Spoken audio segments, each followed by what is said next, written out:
Yo, what's up mga idol? Magandang gabi sa inyong lahat. So ang oras pala natin ay 5:30 ng hapon. So quick ride lang pala tayo papunta dun sa bayan, no? Dahil may importante tayong kukunin. So gagamitin pala natin so red na pula.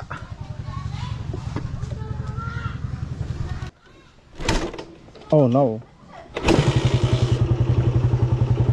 So papainitin lang muna natin yung makina ng kahit na 1 minute. So yung mga idol, no? So kumusta naman kayong lahat, and welcome back again sa ating panibagong rides. So nakakamiss talaga magmotor, no? At speaking pala of red na pula, so ito na siya, kondisyon na. Yun nga lang kasi minsan napakahirap na i-kick. Bakit kaya? Lumalaban eh. Lumalaban yung sa kick niya. Hindi natin alam kung bakit. Pero all stock yan ha. Pero lumalaban.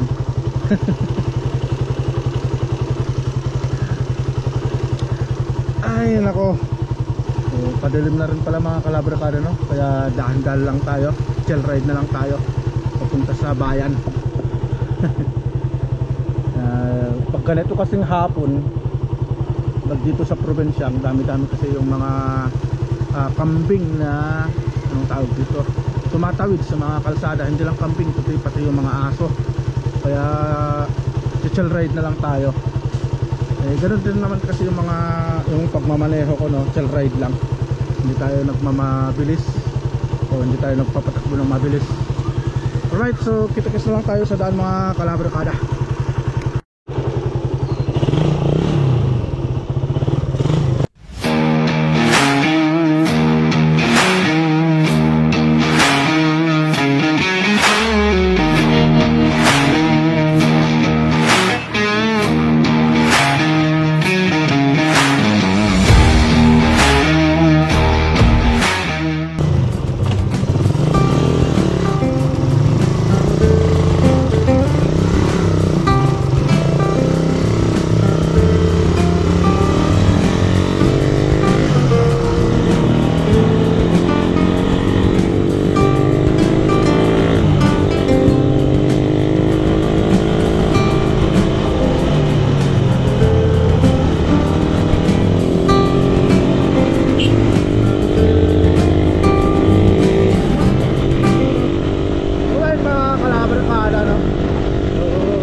Ito pala yung gloves na nabili ko nun sa Japan.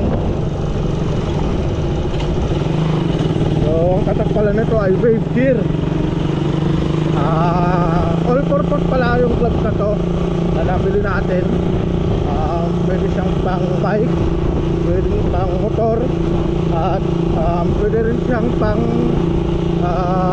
fishing.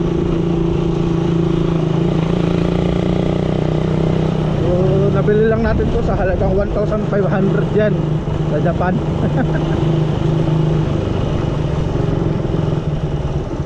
O gamit na ito ngayon.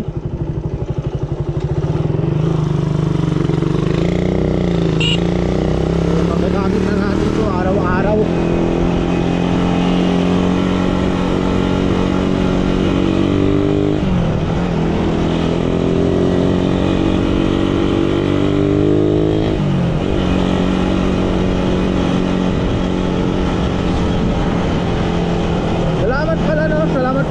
Sa isang kaibigan nating vlogger, so mention ko pala siya, si Paps TV from Alaminos City, Pangasinan.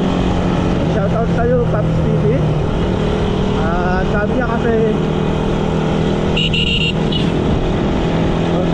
mga kalabrakada, pupuntahan na raw ako dito sa lugar ko. So, pero hindi pa niya alam kung kailan. Pero aantayin natin siya dahil gusto na raw na makipagkita sa atin. Dahil tayo mapipili niya na Honda Click. So gusto nang i-break in, so gusto nang makasama tayong mag-ride. Kaya na-mention ko si Pops TV.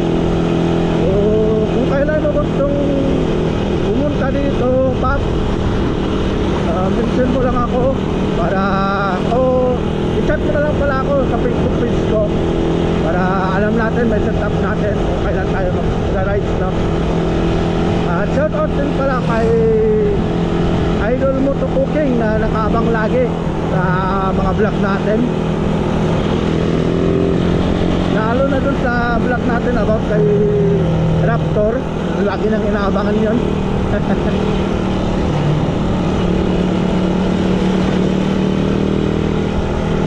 Shout out din pala sa lahat ng mga sulit na subscribers natin, dahil nadagdagan na naman tayo ng 5 subscribers. So, bali 2,505 subscribers na po tayo, mga idol, mga kalabarkada. Alright, maraming salamat po sa inyo lahat talaga sa inyo walang sawang suporta.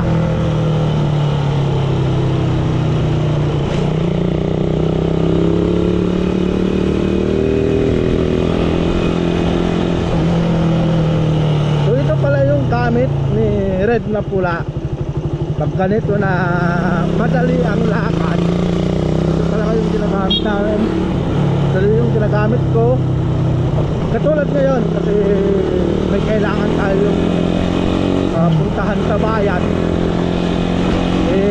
Ang oras natin ay alas 5:35 na.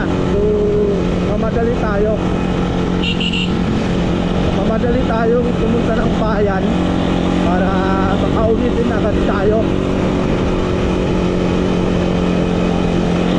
Kaya ito yung gamit talaga ni Red na pula para sa akin, no? Ang madali ang lakad talaga. Kasi wala naman tayong bibilhin, wala naman tayong ibang ikakarga, kaya ito yung gagamitin natin.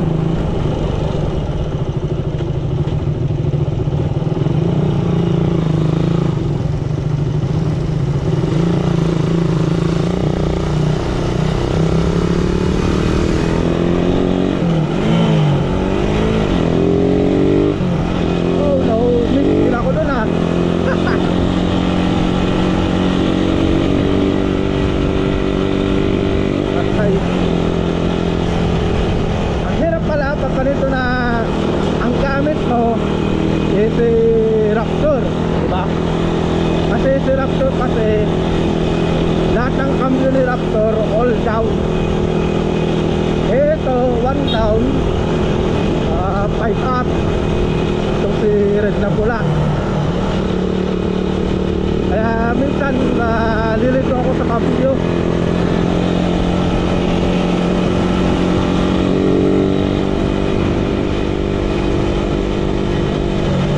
Nasubukan nyo na rin pala yung mga kalabarkada na.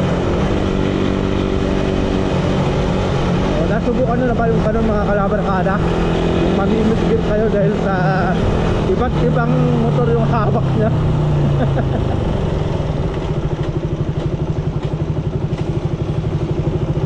Pero kung iisang motor lang sana yung hawak natin, no, napaka bilis lang sana, hindi tayo mamimiss-gear.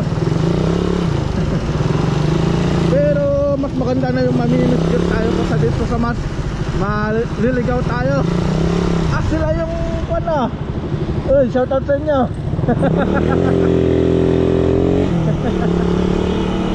Balik, kilala ko sila eh.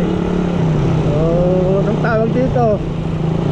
Na, kukwento ko lang mga kalabarkada. Nakita ko kasi sila doon sa may Karot.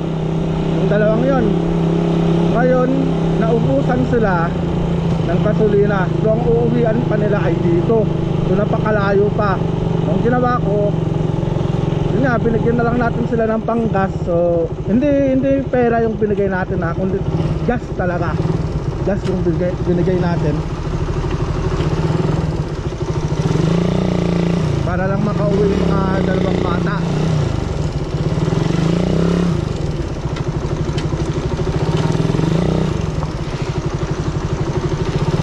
Sinaawa kasi ako eh. Ang layo pa ng ang layo pa ng uwian nila.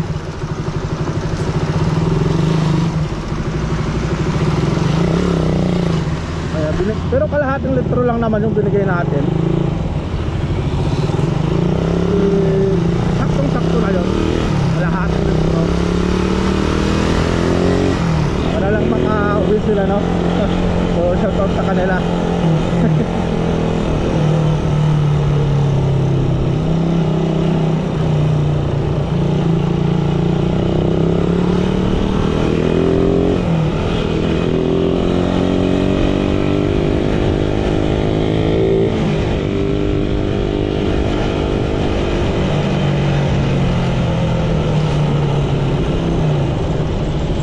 Maggagas lang pala tayo mga kalabarkada, no?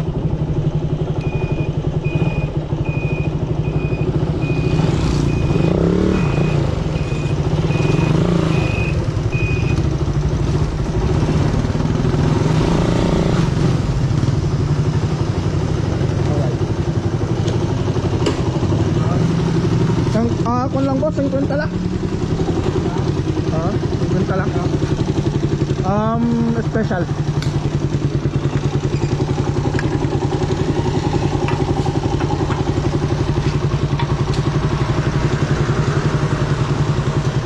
Ganito pala mga gas yung mga naka-radar.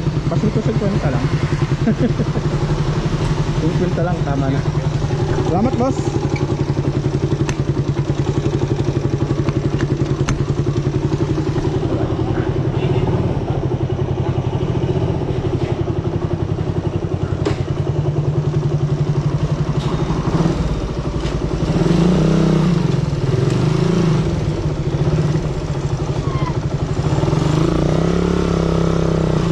Shoutout pala sa mga nakaka-relate, no? Mga nagpapagas na kontento na sila sa 50 lang kada gas. O 20-20, di ba? Importante may gas lang eh.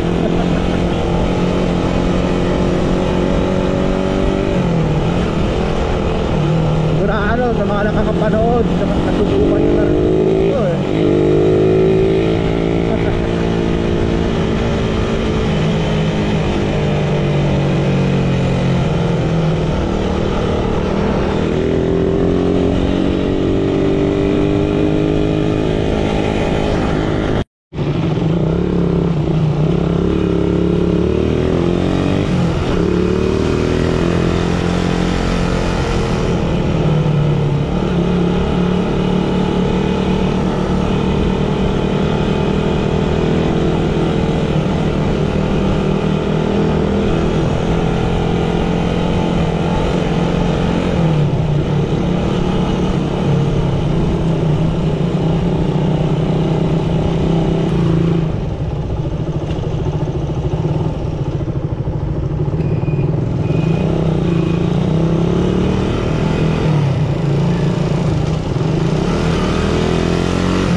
Subukan lang natin. Just try lang.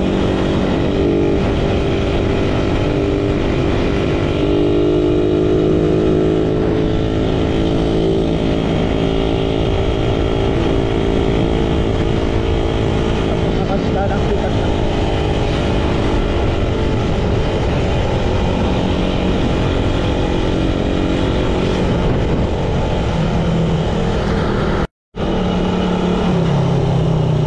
Kahit ma-iron na kalabarkada, para mapapasubo na naman pala tayo doon sa shortcut pa more. siguro doon na siguro tayo dadaan.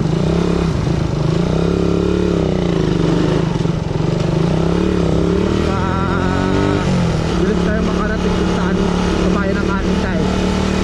Sa shortcut tayo dadaan.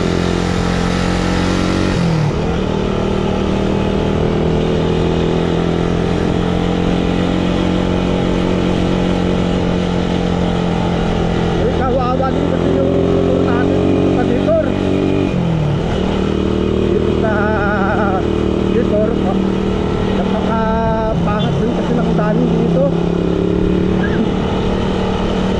Lalo't nakamak pa naman tayo.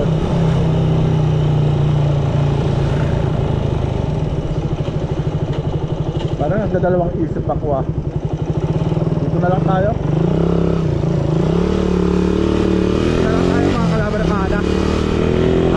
Para makita nyo naman yung daan dito sa may Detour.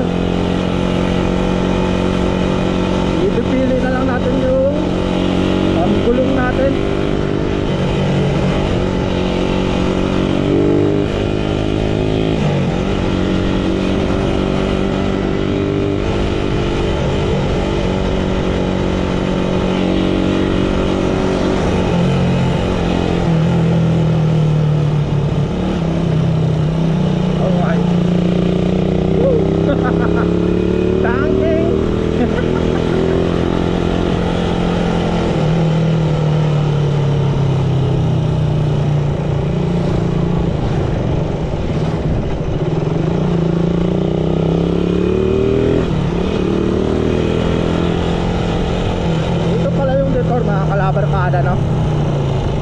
Dito na mag-uumpisa ang kalbaryo ng ating motor.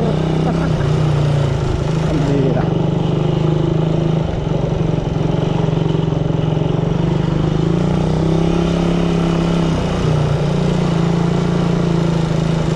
Tapos sementado na naman. Okay.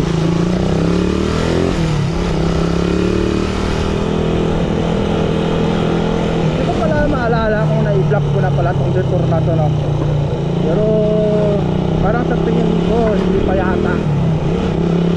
Pero tamang tama naman mga kalabarkada, no? Para makita nyo naman yung Detour dito sa amin, no? Yung mga ibang daanan dito sa lugar ng Anda. Op! Wow! Kalbaryo na naman. Napakaganda ng daan. Sulit na sulit. Ito talaga, dito mo matutubukan yung balancing ng ito.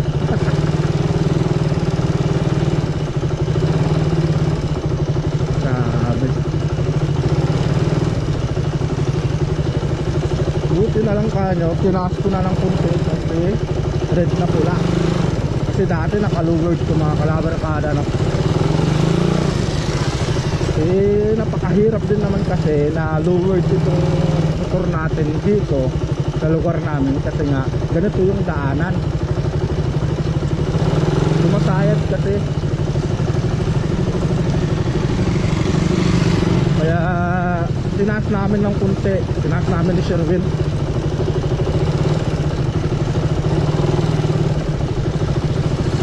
Kasi pag hindi namin tinaas sigurado basak yung araro nito dun sa lalim.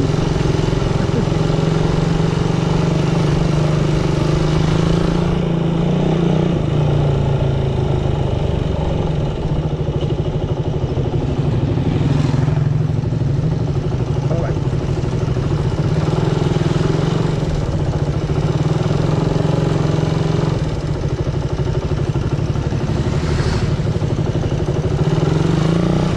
RPM pala natin mga kalabarkada ay 1,500 yung RPM natin o yung minor.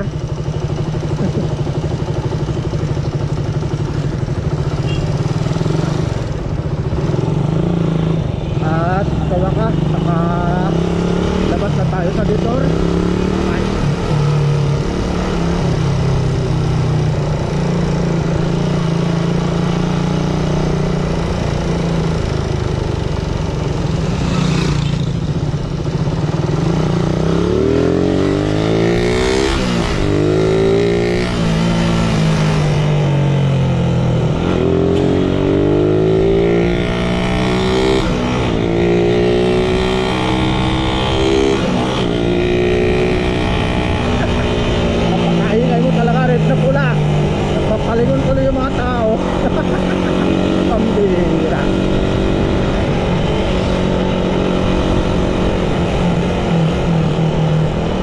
natin mga kalabre paana, no?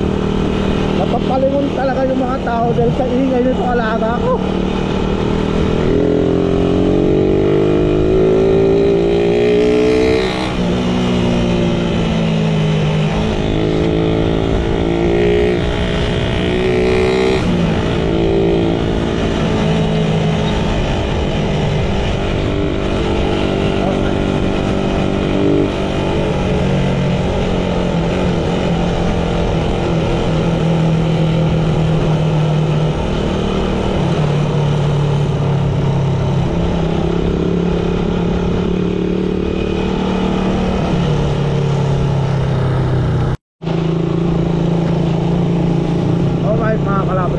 So touchdown tayo. Dito na tayo sa bayan ng Anda.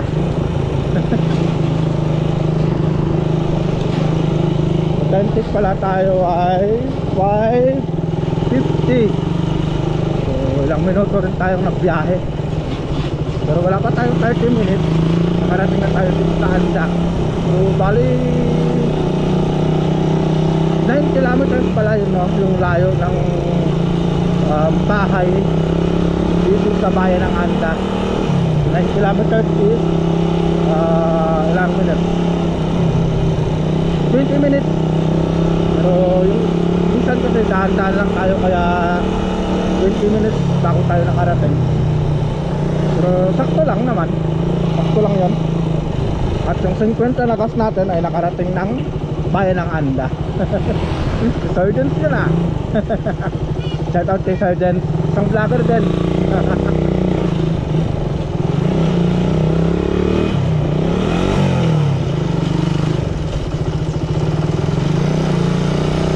Ano na bago kasi ako mga kalabrikada, no? Dito sa bagong footbridge ni Red Tapula, bagong brake pedal at bagong shifter.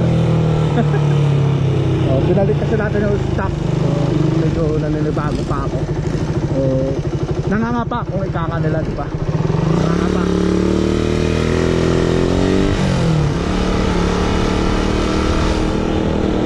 Pero masasanay din tayo na gagamay din natin yan pagdating ng panahon.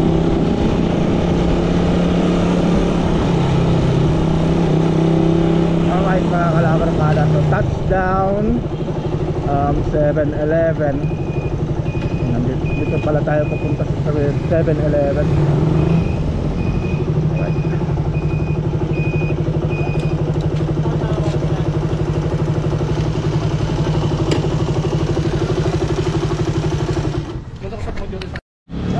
Alright mga kalabarkada na. So babalik na lang siguro tayo dito bukas dahil walang laman yung ATM. So bukas na lang siguro tayo babalik, bukas ng hapon din. Kasi tinanong ko si Manong Bart, yung sabi niya kasi bukas pa ng tanghali magkakaroon. Ay, shout out pala kila ate na kumakain dito sa may 7-Eleven na.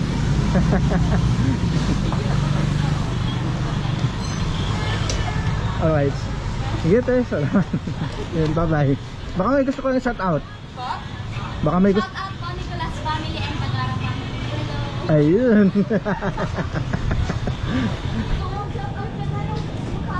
Yun, nag-shoutout si ate na. So, babalikan na lang natin to bukas. Siguro mga ganitong oras din para makapag-withdraw tayo. Ayun, ayaw naman tara. Alright.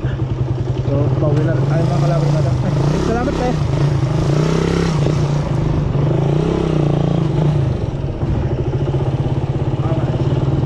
Uwi na lang muna tayo dahil wala tayong na-withdraw. Kailangan kasi yung pera dahil ang dami nang nagdacash in. Kumukuha ng pera dun sa bahay dahil sa Gcash. So yun ang dahilan kaya yung tawag dito, nakabiyahe ako nang wala sa oras dahil almost mauubos na yung